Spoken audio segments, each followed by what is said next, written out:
What is there that gives you hope? Where are you seeing solidarity or maybe even a smidgen of positive change? I would say I have hope in maternity. I think just the women and the families and people that we care for, seeing it is hopeful, seeing new life. Like, I think that's always really hopeful.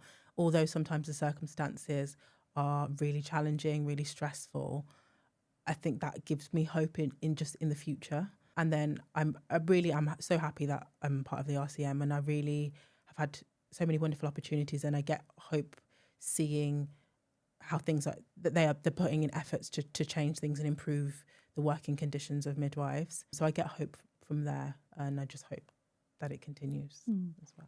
What about you, Jace? Was one thing to keep optimistic about is that when times are tough, like when we were on taking industrial action, another time there was a bit of a wave of industrial action. You know, the teachers were out for a bit, and many other unions.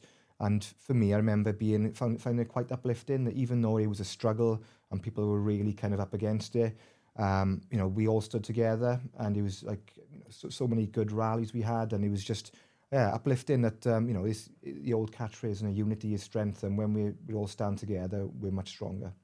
Lovely, lovely sentiment.